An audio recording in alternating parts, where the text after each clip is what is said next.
Well, good morning, everyone. My name is Dorothy Dowling, and I'd like to welcome you to our first WINiTIn45, which is today we're going to speak about marketing communications. I'm really delighted to have my good friend Melissa Maher joining us from Expedia Group. Today, we really want to take an informal approach to sharing with you some of our career journeys, some of the lessons learned, and give you some insights in terms of the marketing and communication space today. So we thought we'd start the day with just giving you a little sense of how we arrived at the current roles that we have.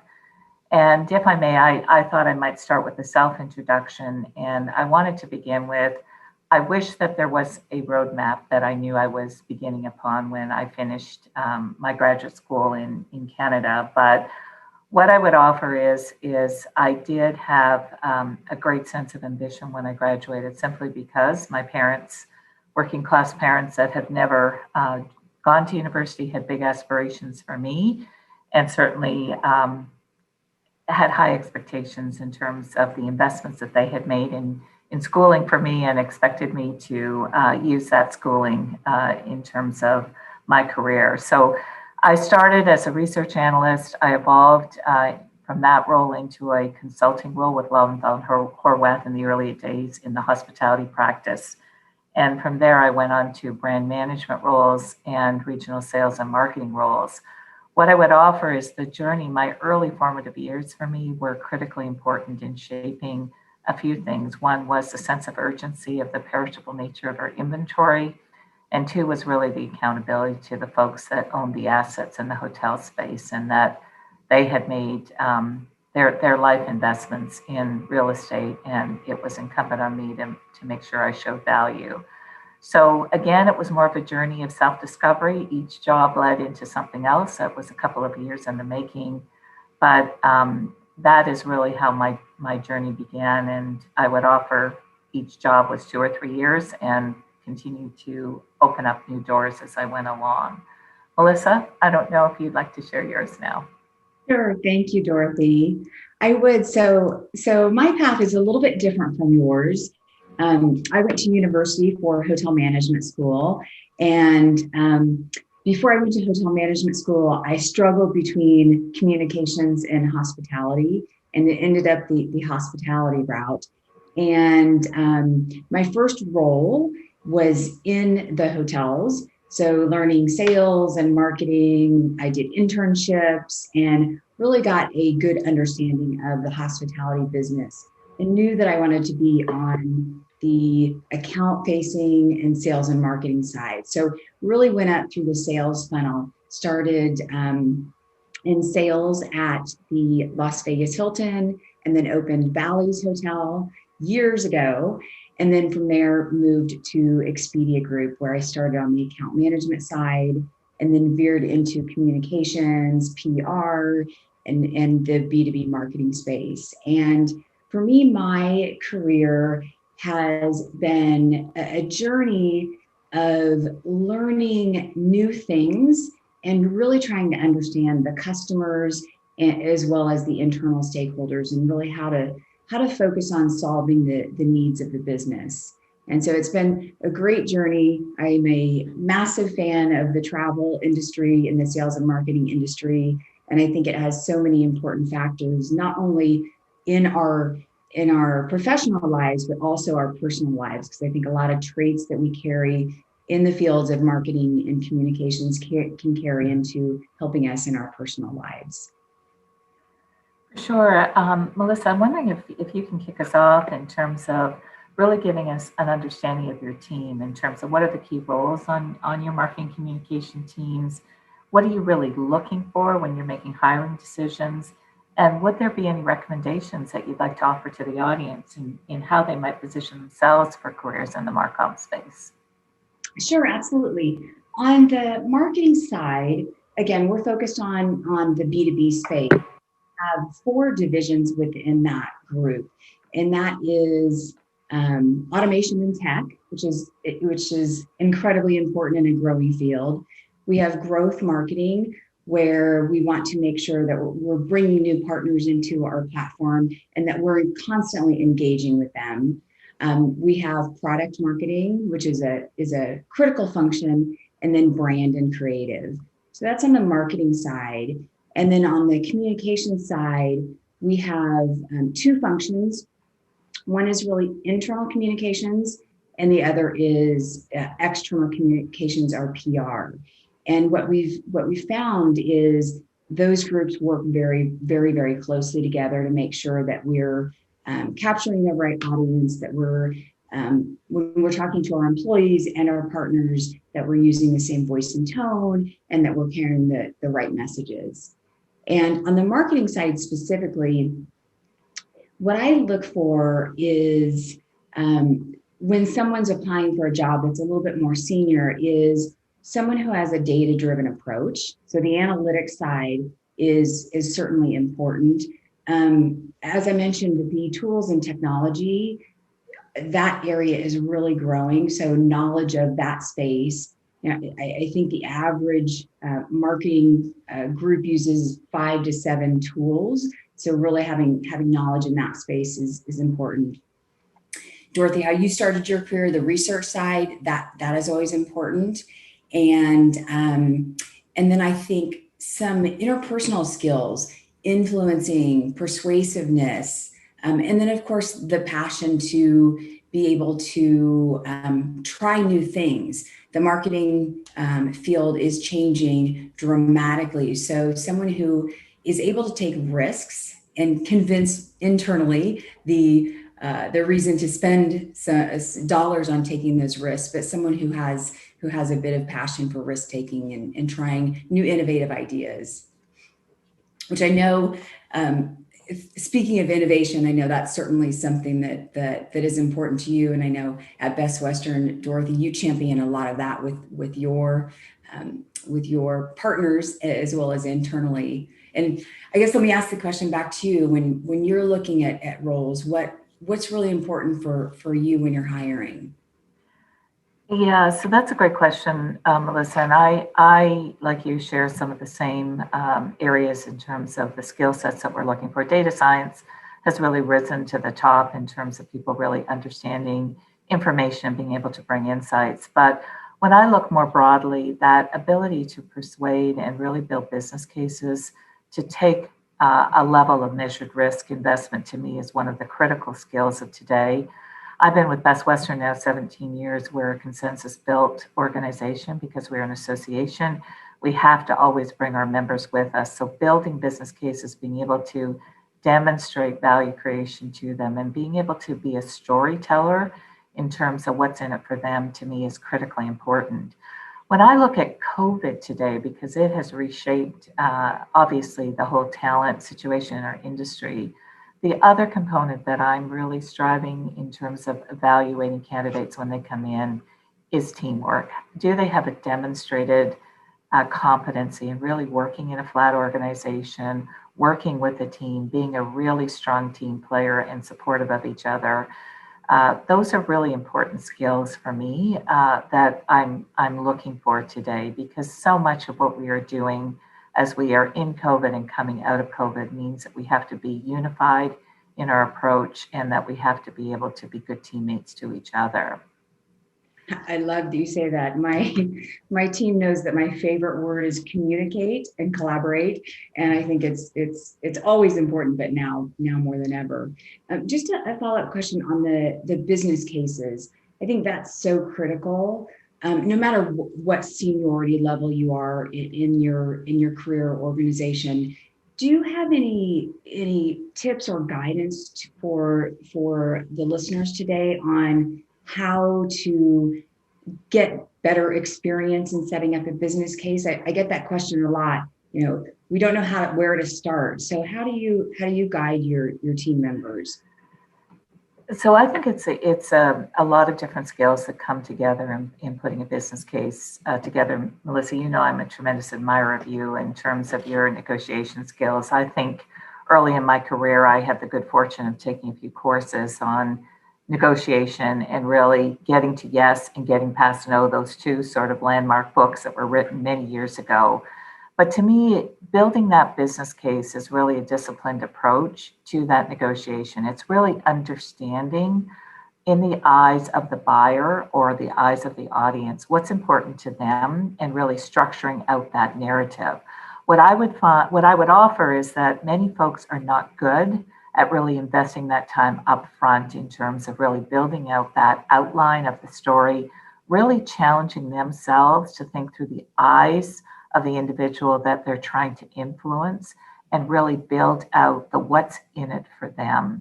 So that is something that I have learned over the years. It's certainly not something that comes intuitively to anyone, because many of us just want to get into it as opposed to actually stepping back and actually creating that structured approach.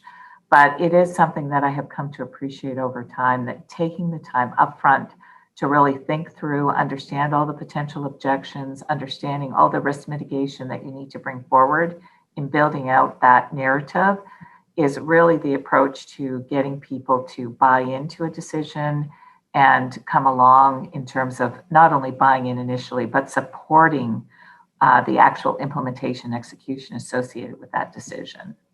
Oh, that's great. That's very, very good advice. And I definitely agree that it doesn't come natural and intuitively. Back to talent for a moment. You know, we both talked about things, that skills and characteristics that we look for in marketing and communications talent.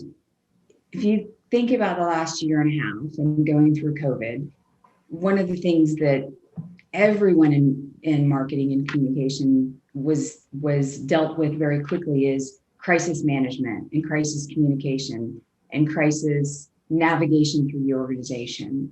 If you think about the, moving forward, has your characteristics that you look for in hiring someone changed and focused a bit more on crisis management, or have you kind of always had that as part of your criteria?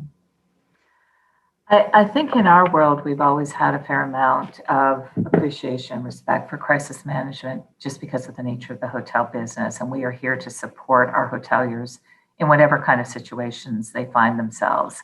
What I do think is that this pandemic in particular has really, just because of its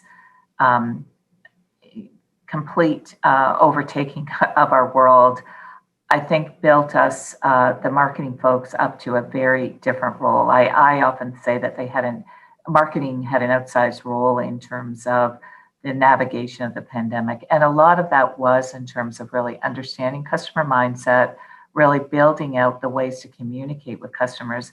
And often it wasn't intuitive because, we're drivers of business outcomes. We want to bring revenue.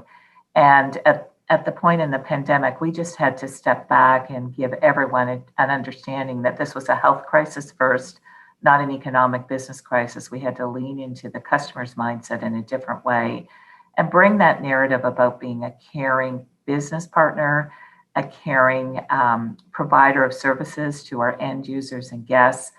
And more importantly, in the world that I live in, it was really in supporting our hoteliers as they navigated the situation, because there was an awful lot of demands that were put on them. There was an awful lot of change that was going on a daily basis when you think of WHO and CDC guidelines. So for us, it was really helping them understand how the rules of the game were continuing to evolve.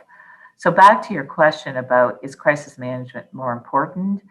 I think it's always been important. I just think the skills associated with really paying attention, understanding, and being a good communicator are now far more appreciated, respected, and I think will permeate not only just the professional communicators in the roles that are part of our teams, but everyone's role, because we now understand how important empathy and storytelling is to the roles that we bring.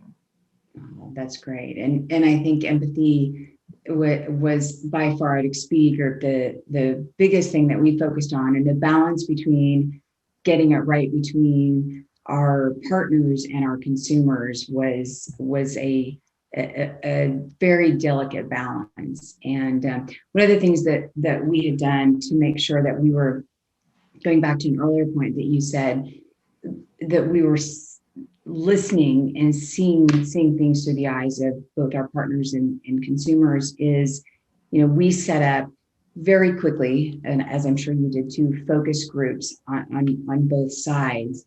And early on, there were absolute mistakes that we made, leaning heavily towards one audience or the other.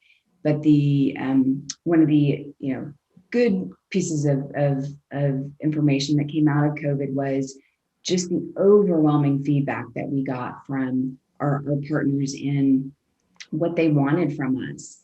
And what we initially thought they wanted was slightly different. So, changed programs dramatically to fit what they wanted, which was much appreciated. And then on the consumer side, we actually we launched what we call Expedia Crew, and that was to get feedback from our consumers, because in the very beginning, looking at cancellations and refunds, we had to quickly react to the needs of the customers, and as a result of that, we're able to change a lot of things on our sites very quickly, based on some of the wants and demands that our customers had. So focusing on that empathy, but also getting that feedback was critical from us, from a B2B marketing side and a B2C marketing side, and communications as well. Melissa, maybe I can ask a follow-up question to that, because I think we all have enormous respect for Expedia, because you're one of the best-in-class distributors of inventory, and certainly your tech stack is something that we all admire and wish that we had more of in our own world. But distribution to me has become such an important part of the marketing mix in terms of understanding it and embracing it, and making sure that we can represent all of our business partners appropriately on all of the different places that we need to be. I'm just wondering if you have any advice, sitting from your seat and understanding from one of the top players in the space, some of the advice you might have to this audience in how they might up their game in really understanding distribution. Absolutely. I think one of the first ones is research, and again, understanding the needs of consumers. And I also think, again, technology plays a big part in making sure that you have the technology and the resources from a technology standpoint to reach all the various touch points, because people want to be communicated to in very different ways. And in different parts of the world, different. So I think for me, it is making sure that we invest in those tools so that we can talk to the customers in a personalized way, and that we can make sure that we're not inundating them, that we're very relevant to how they want to receive information from us, whether it's a WhatsApp message in in Asia Pacific, whether it's an email, and then making sure to have, those campaigns that are followed through with the end-to-end approach. So I think the technology side of it is really critical. And I think it's also a little bit hard for non-marketers to understand how important that space is. So I think for marketing executives, being able to influence internally on the ROI of marketing and the tools and how important they are. Yeah, no question. And Expedia certainly is a thought leader. I have always been very appreciative in terms of the teachings that Expedia has brought to the industry on biometrics, in terms of really following consumers on websites, and also just all the A/B testing that you do on your various channels that allow us to understand the kinds of things that really drive business activation, which educate us not only on how to use your channels, but also how to import some of that learning on our own channels and emulate some of the great thought leadership that you bring. Thank you. Thank you. So, well, you talked about Expedia being a leader in the distribution space. Best Western is clearly a leader in the hospitality space with global brands, which I know you have had a large part in creating the brand strategy, developing the brands. And so for the audience out there, talk about your journey and some of the elements that you've gone through over the years in really creating such a strong brand. Well, thank you, Melissa. And yes, I would offer Best Western 75 years old. When you think about Best Western Holiday Inn and the North American landscape, they really built that middle market, select service market as it began. And now we have obviously a portfolio of 18 brands that we try to straddle middle market all the way up to upper upscale now. But it is really about understanding the customer. And for legacy brands like ours, it is about continuing to evolve the brand storytelling, the brand imagery in terms of making sure you're a contemporary solution and making sure you're presenting the brand effectively. I would offer in the hotel space, it is a consistent journey that we have to be continually evolving our thinking. We think about Best Western Hotels and BWH Hotel Group now as a portfolio of brands so that we're actually offering end-to-end solutions to the buyer community, to our loyalty participants, and quite honestly to customers. Because today, when I think about a customer, if they're celebrating a special birthday like you did last week, they may want a very particular kind of product that they wish to stay in with their family. If it's a transactional kind of thing where it's a one-night stay where they arrive like I did last night at midnight and up at 6, it's a very different choice that they may be making. So we want to have that full ecosystem in terms of solutions. But for me, I look at the role I have as I have a hotelier on my shoulder and I have a customer on my shoulder every day. I've got to be able to bridge what is in it for each of them for any given decision point. When you go down a journey of rebranding, which we have done a few times in Best Western, it's a very expensive undertaking for a hotelier. It's signage. It is all of the points of sale in their systems that they have to change. And when you look at hotels in particular, when they make changes in their signage, there's a lot of risk mitigation around that because there are signage ordinances in every community they live. And so when they make a change in their sign, they might lose actually square footage on that sign when they have to make a change. So there's an awful lot of thought leadership in terms of working with the various partners that bring that branding story to life. So for example, when we went through a major rebranding about 7 years ago, we leaned heavily into our sign vendors so that we could manage all those sign ordinance issues. Because the last thing I wanted was a property that has, a huge prominent sign in their community to now be faced with a fraction of that sign because of a rebrand. So bottom line for me in terms of a rebranding initiative, it begins with what we started earlier. It's a business case for change. It's why we need to refresh our image to be relevant to the customer. Then there's all those executional touch points in terms of understanding where that brand is going to live. And for us, science is a big deal. Mobile is a big deal. It's that digital understanding of what is going to work in that space today.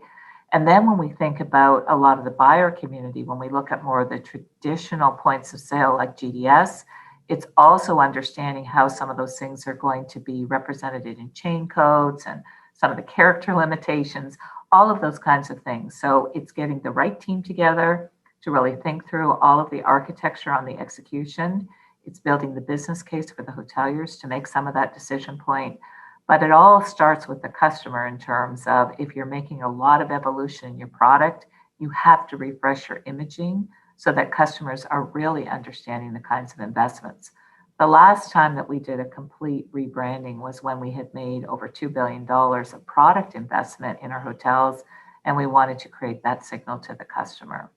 So branding to me is a critical part of relevancy to the customer, relevancy to the hotelier, but it is understanding all the risk mitigation associated with it to make sure you bring it forward. And if I could offer one additional thing, it's obviously highly built into research. We are global brands, so we have to listen to customers around the world because I will tell you there is naming conventions, there are color choices, there are logo imagery that we love in North America that just does not fly in other parts of the world. And for us, it was doing in parallel a lot of that research to make sure that before we spent too much time on the creative side, that we really had Asia Pac, LATAM, EMEA, and NORAM all working in an environment where they could support whatever that change management that was being proposed. So I hope that addresses the question, Melissa. That does. And I do have a follow-up for you. I think there's people that are on the line that do both B2B and B2C. And as you said, brand equity and building your brand is so important and costly. And when you get it right, it's wonderful. When you get it wrong, it can be very detrimental. Um, talk to me a little bit about your thoughts of building a B2B brand versus building a B2C brand. I think most companies think about B2C first, and secondly B2C. What are your thoughts on kind of the differences? Yeah, so that's a great question, Melissa. And I always think the B2B space is the leader in the hotel evolution because the buyers are very sophisticated and they understand the industry in ways that customers are only tangentially engaged. So we always start with the buyers in terms of our research. We all have client advisory boards, of course, but we do a lot of focus groups with all of our different partners to make sure at the beginning stages that we're getting it right because they truly understand our product better than anyone. They truly understand our people better than anyone, and they understand their end users. So to me, I think it's understanding where B2B fits. They are, I think, 5 years, maybe 10 years ahead of the actual customer. So getting some of their feedback early on. And I would tell you, when we went down our brand journey, it really started with our B2B community because they were the ones that were saying, you have done so much on product and experience, but you still got old logos. And your old logos do not signal the kind of change that you have made. So you need to embark upon that. So we worked with them very thoughtfully in terms of all of the imagery. We did multiple focus groups and advisory sessions with them in every part of the world because we just felt that the kind of consulting advice they offered to us was so strategic, so valuable, and really put us on a path for success. And I would also offer the buyers really helped us on that execution journey as well because really testing out the narrative and how do we really begin to tell some of the stories with their end users, their travelers, was really critical in terms of evolving that success framework. So I'm always grateful to partners through GBTA because they really afford us a lot of that opportunity to build our relationships and understand their needs and what is important to them. That's great. That's good. That's really good. Thank you for that. And we should mention that we will take questions in chat. I think we forgot to mention that in the very beginning. So if people do have questions for either one of us or both of us, please feel free to pop your questions in chat. So Melissa, maybe I can ask you a question because Expedia obviously is a market leader. Change leadership is part of your everyday life in terms of your thought process. But when I look at some of the change leadership, and Expedia, again, has been defining a lot of that for us, it has been in digital transformation, it has been in customer experience, and it really has been in this nature that we're speaking earlier about the collaboration with all of your business partners. I'm wondering if you can help the audience understand, have you built some of your skills and how Expedia continues to work in these areas to really be such a transformational leader? Sure, I think, and thank you for that. We have, I think it goes a little bit to what you were saying is understanding the needs of our partners and our consumers. And really what we've done is a lot of test and learn. And that's really been part of our DNA over the last several years is, hearing from our and I'll use the partner angle, hearing from our partners on some of the needs that they have from us. And particularly on the technology side, that's where I think our technology and our data, as well as our marketing, those have been three key areas that we've been able to help our hotel partners. So we've done listening tours, all around the globe, and to your point, everywhere around the world is very different, and have either built or adapted technology to help needs. Some examples are, we heard a lot from our partners that they wanted to utilize us to drive business direct. Now, the consumer side of our marketing world, that clearly scares them. But as we were thinking about it, we wanted to help our partners grow and really grow successfully together. So created a platform where customers that came to Expedia and signed up to our loyalty program could then sign up to our partners' loyalty program. So really a lot of testing and learning has been important to us. And then for me personally and my team on the B2B side, it is staying current with what's going on, not only in the travel business, but other businesses that are out there. You know, we look a lot at the Amazons and the Googles and really do a lot of competitive research to see what others are doing and again, test and see if things are successful or not, but do certainly look at the competitive landscape. And then the other thing on the research side is how consumer and partner behavior is changing. And what we found, is on the partner side, they want to do a lot more self-service, and they don't want to spend time on the phone with the market manager when they want to be, standing at the front desk servicing a guest. So really have invested a lot in tools to really help from a self-service standpoint. That's clearly, as you know better than anyone on the consumer side, their behaviors are changing and they want information right now and personal. So making sure that we invest in those tools has been very important as well. Yeah, I totally concur, Melissa. I'm a great admirer of the MarTech stack that Expedia has put together. It truly is an important resource for all of the brands that get the good fortune of working with you. But it's also, as I said earlier, just a great teacher in terms of showing us how to really optimize and learn, particularly the A/B testing kinds of things that I think Expedia did a lot of the pioneering work associated with that. I see a question in chat in terms about ROIs, which I had as a question a little later on, but I'd love to answer this question on ROI because return on ad spend has become, to me, it's a double-edged sword in our business. I think early on we did a lot of framing around return on ad spend associating with sort of a travel agent commission. So we sort of established a benchmark of a 10-to-1 return. I look at ROI metrics in the digital space as being directional because when I look at marketing in general, there's brand building and there's business activation. Those are the two pillars of what we drive. The business activation is obviously the most important to, in the world I live, the hoteliers in terms of the revenue we bring to them. But the challenge that we have is that we've held digital to a different standard than what we hold other media in terms of how do we measure results. So when I look at ROIs today, we still look at return on ad spend as a directional metric. It used to be that we were looking at branded search and, the 30 to 50 range in terms of an ROI return on ad spend.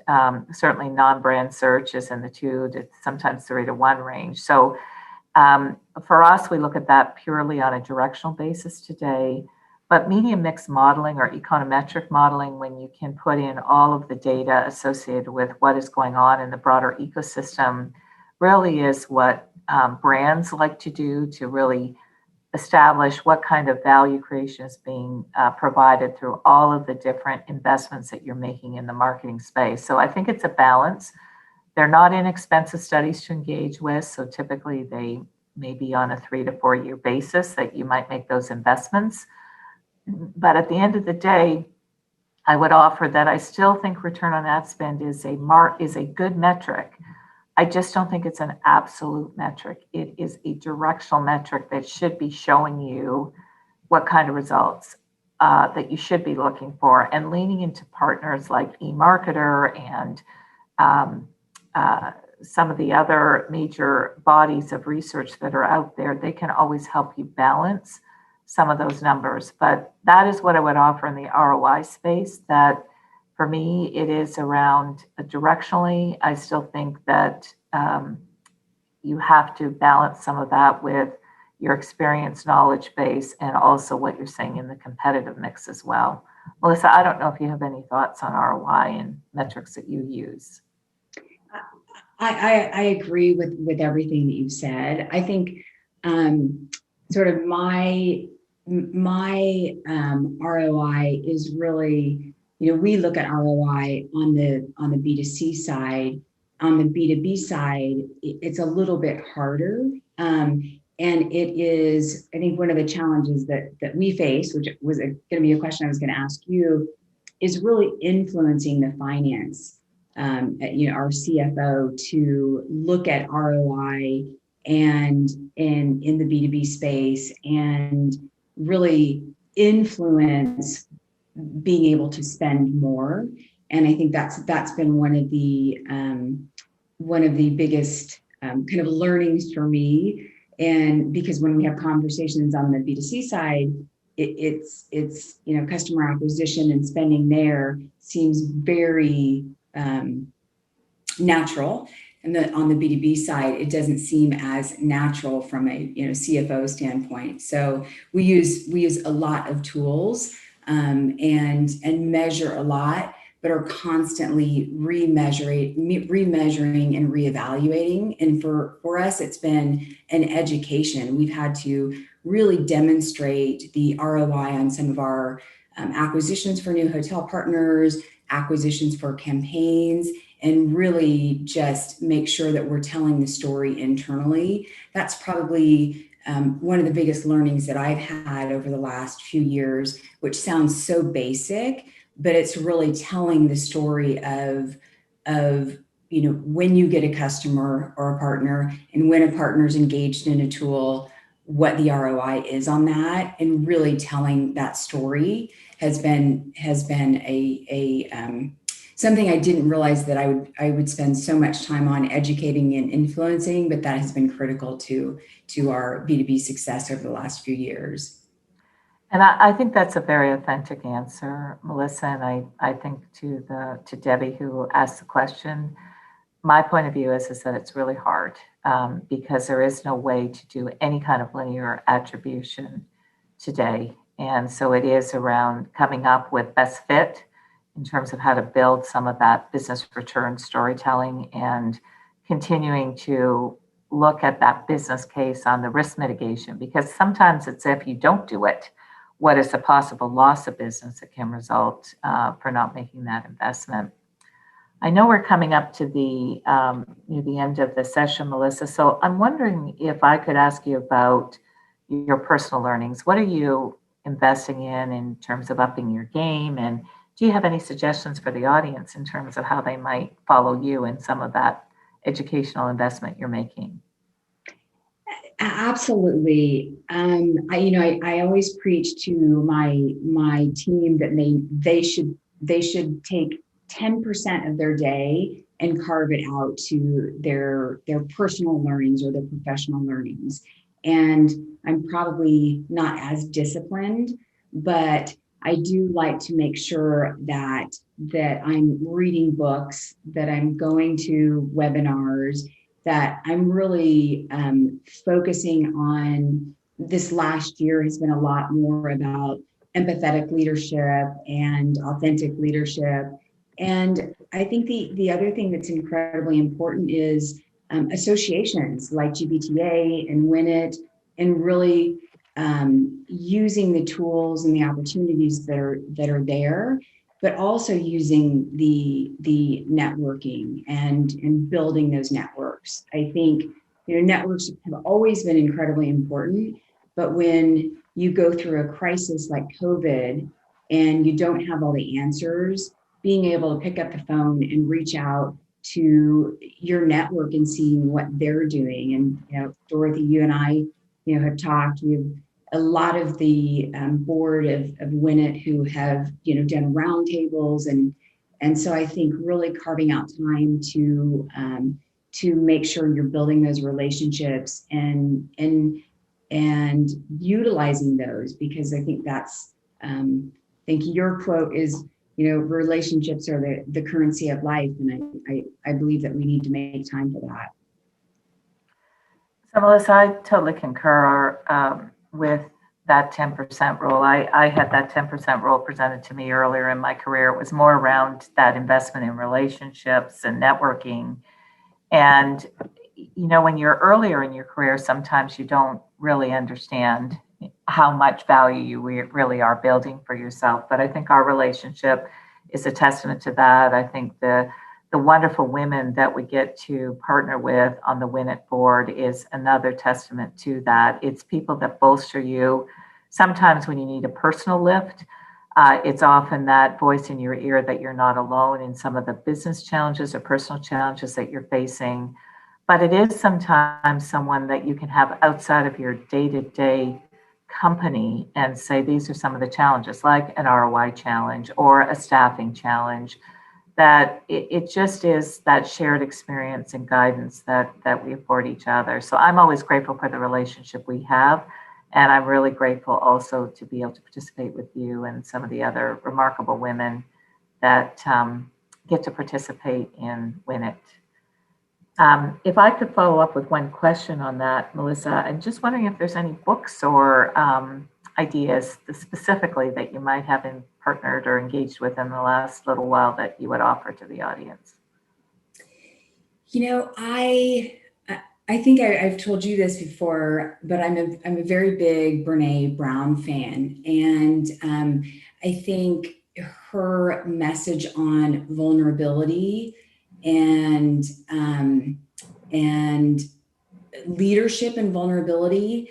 I've just finished a couple of her books. I reread Gifts of Imperfection, and that has really helped me as a leader, particularly in COVID, to be vulnerable and to share with my team the challenges that we're all having and what we're all facing. And I think encouraging my team to do the same thing has been great. And so podcasts are a little bit easier and a little bit quicker, but Brene Brown has definitely been one of my go-to. What about you? Well, I love her too, and I'm more of her podcast fan, but I love the courage that she brings to have a point of view sometimes when it's not the most popular voice in the room. So I think she lives by example. But I would offer, there's two books. I'm a big fan of Ram Charan. I've been a fan of his forever. And I'm just now listening to his new book, Rethinking Competitive Advantage. And it's really around digital transformation in the space. I'm thoroughly enjoying it. I just think he's a brilliant man. And I love the fact that he interviews so many impactful leaders and brings their stories to life in telling the story of transformation. And the other book for me that, again, I embarked on, like you, Melissa, through COVID, is the book called Crucial Conversations. And it's really about engaging in high stakes conversations and really upping our game. It's that disciplined approach to having those difficult conversations. So it's a book that I go back to because I find often many of us had to separate from high valued employees. Those were difficult conversations. We're still having difficult conversations with individuals that have really, just had a very tough time through COVID in terms of their cash flow and the business challenges. And I always feel that it helps me in terms of being a better listener and being able to really hear what the other person is saying. So I highly recommend that book. I have them both audio and as a traditional book because I enjoy both of them, but it's just re-anchoring again some of the goodness that we all know, but it makes us better practitioners in terms of how we approach some of these things. Oh, that's great. That's some good advice. I jotted down a couple of those because I need some new reading material. So thank you for that. Well, I think we are out of time. So just a couple of reminders that we would love to share with folks. So save the date. Many of you know Mick Lee, who is amazing and a wonderful woman. So on May 6th at 9:30 Eastern, she is going to moderate WINiT, Wherever You Stand, Job Holder or Job Seeker. what the great thing about this is hiring managers, if you have open roles, bring them. It's really nice to see in the hospitality world, we're starting to bring back some of the roles. So I think this is a great opportunity. So, so come and join that. And then next, we have a couple of upcoming programs with some of our very talented and inspirational women leaders. So leveraging transferable skills. Allison Taylor, many of you hopefully know her, and Christy Johnson will be talking about that. And that's just such an important, critical discussion about your transferable skills. So join that. And then we have Win It at Work and Home. So advice to be a successful working mom in a senior role. Critical topic, which I think many folks struggle with. So please join that session. That's going to be on August 11th. So thank you everyone for joining us. We appreciate your participation, and this will be recorded or has been recorded, and we'll definitely post this on the site. So thank you. Thanks, Melissa. Thank you all for joining us. We'll see you soon. Take care.